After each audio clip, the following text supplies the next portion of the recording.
দিল্লিতে একজন সাবেক প্রধানমন্ত্রী সাংবাদিকদের সঙ্গে কথা বললেন। সাধারণভাবে দেখলে এটি একটি রাজনৈতিক বক্তব্য, কিন্তু দক্ষিণ এশিয়ার ভূরাজনীতিতে কখনো কখনো একটি বাক্যও হয়ে উঠতে পারে কূটনৈতিক সংকেত। আর এবার সেই সংকেতটি এসেছে এমন একটি জায়গা থেকে যেখানে গত 2 বছর ধরে বাংলাদেশ ও ভারত নিজেদের সম্পর্ককে আবার স্বাভাবিক করার চেষ্টা করছে। প্রশ্ন হলো, শেখ হাসিনার দিল্লির এই সাংবাদিক মতবিনিময়ে কি শুধুই একটি রাজনৈতিক অনুষ্ঠান, নাকি এর ভেতরে লুকিয়ে আছে ঢাকা দিল্লির সম্পর্কের আরো গভীর একটি সংকট? আর সবচেয়ে গুরুত্বপূর্ণ প্রশ্ন, ভারত কি শেখ হাসিনাকে নিয়ে এখনো পুরনো অবস্থানেই আছে, নাকি দিল্লি নিজেও বুঝতে শুরু করেছে যে হাসিনা ইস্যু এখন তার জন্য কূটনৈতিক বোঝা হয়ে উঠছে? এই প্রশ্নগুলোর উত্তর খুঁজতে হলে ঘটনাটাকে শুধু বাংলাদেশি রাজনীতির চোখে দেখলে হবে না, দেখতে হবে দিল্লির চোখ দিয়েও। প্রথমে বুঝতে হবে সমস্যাটা আসলে কোথায়। শেখ হাসিনা 2024 সালে বাংলাদেশ ছাড়ার পর থেকে ভারতে অবস্থান করছেন। এই সময়ে তিনি বিভিন্ন গণমাধ্যমে বক্তব্য দিয়েছেন, কিন্তু এবারের ঘটনাটি আলাদা। দিল্লিতে সাংবাদিকদের সঙ্গে সরাসরি মতবিনিময়, আর ঠিক এখানেই ঢাকা আপত্তি তুলেছে। কারণ বাংলাদেশের দৃষ্টিতে সমস্যা শুধু শেখ হাসিনার বক্তব্য নয়, সমস্যা হলো তিনি কোন ভূখণ্ড থেকে বক্তব্য দিচ্ছেন। বাংলাদেশের অভিযোগ, ভারতকে আগেই জানানো হয়েছিল যে এমন একটি অনুষ্ঠান দুই দেশের সম্পর্কের উপরে নেতিবাচক প্রভাব ফেলতে পারে। তারপরও অনুষ্ঠানটি হয়েছে। অন্যদিকে ভারত বলছে এই অনুষ্ঠানের সঙ্গে ভারত সরকারের কোনো ভূমিকা ছিল না এবং শেখ হাসিনার বক্তব্যকে তারা সমর্থনও করে না। भारत सरकार का इस आयोजन से कोई लेना देना नहीं है। उस मंच से बोले गए शब्दों का कोई समर्थन हम नहीं करते हैं। हमारा कोई उससे कोई रिश्ता नहीं है। এখানেই তৈরি হয়েছে কূটনৈতিক সেই ধূসর অঞ্চল। ঢাকার প্রশ্ন, ভারত যদি সমর্থন নাই করে তাহলে অনুষ্ঠানটি হতে দিল কেন? আর দিল্লির সম্ভাব্য যুক্তি, একটি বেসরকারি বা মিডিয়া আয়োজনে সরকারের প্রত্যক্ষ ভূমিকা কোথায়? দুই পক্ষের যুক্তি তাদের নিজস্ব জায়গা থেকে বোধগম্য, কিন্তু আন্তর্জাতিক রাজনীতিতে সমস্যা হলো perception often matters as much as intention. অর্থাৎ আপনি কি করতে চেয়েছিলেন তার পাশাপাশি অন্য পক্ষ আপনার কাজটিকে কিভাবে দেখছে সেটিও গুরুত্বপূর্ণ। এখানেই আসছে ট্রাস্ট ডেফিসিট। ভারত বাংলাদেশ সম্পর্কে সবচেয়ে বড় সমস্যা হয়তো এখন কোনো একটি নির্দিষ্ট ইস্যু নয়, সমস্যাটি হলো আস্থা কমে যাওয়া। দুই দেশের মধ্যে যখন আস্থা থাকে তখন একটি বিতর্কিত ঘটনা নিয়ে দুপক্ষই ধরে নেয় এটি হয়তো একটি বিচ্ছিন্ন ঘটনা, কিন্তু আস্থা দুর্বল হয়ে গেলে একই ঘটনা অন্য অর্থ তৈরি করে। তখন প্রশ্ন আসে, এটি কি ইচ্ছাকৃত? আরো বড় প্রশ্ন, দিল্লি কি সত্যিই ঢাকার নতুন রাজনৈতিক বাস্তবতাকে গ্রহণ করেছে? কারণ শেখ হাসিনা আর বাংলাদেশের ক্ষমতাসীন নেতা নন। বাংলাদেশের রাজনৈতিক বাস্তবতা বদলে গেছে, আর ভারতকে এখন সেই নতুন বাস্তবতার সঙ্গে সম্পর্ক তৈরি করতে হচ্ছে। ভারতের দৃষ্টিতে হাসিনা ছিলেন এমন একজন নেতা যার সঙ্গে দিল্লি কাজ করে পূর্বাঞ্চলীয় নিরাপত্তা ও আঞ্চলিক যোগাযোগের ক্ষেত্রে সুবিধা পেয়েছে। কিন্তু 2024 সালের পর পরিস্থিতি বদলে গেছে। এখন দিল্লির সামনে দুটি বাস্তবতা, একদিকে পুরনো সম্পর্ক, অন্যদিকে নতুন বাংলাদেশ, এবং এই দুই বাস্তবতার মধ্যে ভারসাম্য তৈরি করাই ভারতের সবচেয়ে বড় কূটনৈতিক পরীক্ষা।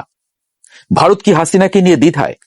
ভারত হয়তো শেখ হাসিনাকে পরিত্যাগ করতে চায় না, কিন্তু তার মানে এই নয় যে ভারত বাংলাদেশের সঙ্গে সম্পর্ককে হাসিনা কেন্দ্রিক রাখতে চায়। কারণ ভারতের নিজেরও স্বার্থ আছে। বাংলাদেশ ভারতের জন্য শুধু একজন সাবেক প্রধানমন্ত্রীর রাজনৈতিক আশ্রয়ের প্রশ্ন নয়। বাংলাদেশ হলো ভারতের উত্তর পূর্বাঞ্চলের সঙ্গে যোগাযোগের গুরুত্বপূর্ণ ভূখণ্ড, বঙ্গোপসাগরের প্রবেশদ্বার, দক্ষিণ এশিয়ার একটি বড় বাজার, মানে আঞ্চলিক কানেক্টিভিটির গুরুত্বপূর্ণ অংশ। ভারত চীন প্রতিযোগিতার ক্ষেত্রেও অত্যন্ত গুরুত্বপূর্ণ একটি দেশ। কিন্তু এমন বাস্তবতায় এখন শেখ হাসিনা ভারতের জন্য স্ট্র্যাটেজিক লায়াবিলিটি হতে পারেন। এক সময় যে রাজনৈতিক সম্পর্ক ভারতের জন্য সম্পদ ছিল, সেটি পরিস্থিতি বদলে বোঝায় পরিণত হতে শুরু করেছে। কারণ শেখ হাসিনা যত বেশি ভারতের মাটি থেকে বাংলাদেশের বর্তমান রাজনৈতিক ব্যবস্থাকে আক্রমণ করবেন, তত বেশি বাংলাদেশের জনমনে একটি ধারণা তৈরি হতে পারে যে ভারত এখনো পুরনো রাজনৈতিক শক্তির পক্ষেই আছে। এই পারসেপশন যদি শক্তিশালী হয়, তাহলে এর প্রভাব শুধু সরকারে সীমাবদ্ধ থাকবে না, জনমতেও পড়বে। আর জনমত যখন পররাষ্ট্রনীতিতে ঢুকে পড়ে, তখন সরকারগুলোর জন্য সম্পর্ক মেরামত করা অনেক কঠিন হয়ে যায়। ভারতের কিছু গণমাধ্যমেও এই একই প্রশ্ন উঠছে, ভারত বাংলাদেশ সম্পর্ক কি একজন ব্যক্তিকে কেন্দ্র করে আটকে থাকা উচিত?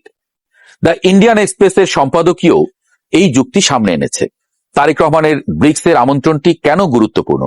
এই উত্তেজনার মধ্যেই ভারত বাংলাদেশের প্রধানমন্ত্রী তারেক রহমানকে সেপ্টেম্বরের ব্রিক্স সামিটে বিশেষ অতিথি হিসেবে আমন্ত্রণ জানিয়েছে। বাংলাদেশ ব্রিক্সের সদস্য নয়, বিমস্টেকের চেয়ারম্যান হিসেবে এই আমন্ত্রণ দেওয়া হয়েছে। কিন্তু এখানে একটি চমৎকার কূটনৈতিক বৈপরীত্য আছে। একদিকে দিল্লিতে শেখ হাসিনার অনুষ্ঠান নিয়ে বাংলাদেশের ক্ষোভ, অন্যদিকে দিল্লি আবার বাংলাদেশের বর্তমান প্রধানমন্ত্রীকে একটি গুরুত্বপূর্ণ আন্তর্জাতিক মঞ্চে আমন্ত্রণ জানাচ্ছে। এটি কি বোঝায়? ভারত একই সঙ্গে দুটি বার্তা দিতে চাইছে। প্রথম বার্তা, শেখ হাসিনার বিষয়টি নিয়ে ভারতের অবস্থান আলাদা। দ্বিতীয় বার্তা, বাংলাদেশের বর্তমান সরকারের সঙ্গে ভারত সম্পর্ক এগিয়ে নিতে আগ্রহী। এই দুটি বার্তা যদি সত্যিই ভারতের কৌশল হয়, তাহলে দিল্লির সামনে এখন সবচেয়ে বড় কাজ হলো কথার সঙ্গে কাজের সামঞ্জস্য তৈরি করা। কারণ কূটনীতিতে শুধু আমন্ত্রণ যথেষ্ট নয়, বিশ্বাস তৈরি করতে হয়। তবে ব্রিক্স আসলে হতে পারে সম্পর্ক মেরামতের সুযোগ। যদি তারেক রহমান দিল্লির ব্রিক্স সামিটে যান, তাহলে এটি হতে পারে দুই দেশের সম্পর্কের জন্য একটি গুরুত্বপূর্ণ ডিপ্লোম্যাটিক রিসেট। কারণ সেখানে শুধু ভারত নয়, চীন, রাশিয়া এবং অন্যান্য গুরুত্বপূর্ণ রাষ্ট্রের নেতারাও থাকবেন। একটি বহুপাক্ষিক মঞ্চে ঢাকা ও দিল্লির শীর্ষ নেতৃত্বের সাক্ষাৎ হলে সেটি দ্বিপক্ষীয় উত্তেজনা কমানোর সুযোগ তৈরি করতে পারে। কিন্তু যদি শেখ হাসিনা ইস্যু নিয়ে উত্তেজনা আরো বাড়ে, তাহলে সেই সুযোগও নষ্ট হতে পারে। এখানে তাই সেপ্টেম্বরের ব্রিক্স সামিট একটি কূটনৈতিক লিটমাস টেস্ট হয়ে উঠতে পারে। তাই শেষ কথা হিসেবে এটা বলা যায়, যদি বাংলাদেশ ও ভারতের হিমশীতল সম্পর্কের দূরত্ব আরো বাড়ে, তবে লাভ কোনো একটি দেশের হবে না, বরং সেই শক্তিগুলো যারা বঙ্গোপসাগর, দক্ষিণ এশিয়া এবং ইন্দো প্যাসিফিকের ভবিষ্যৎ ভূরাজনৈতিক মানচিত্রে নিজেদের প্রভাব বাড়াতে চায়, তারাই ফসল ঘরে তুলবে।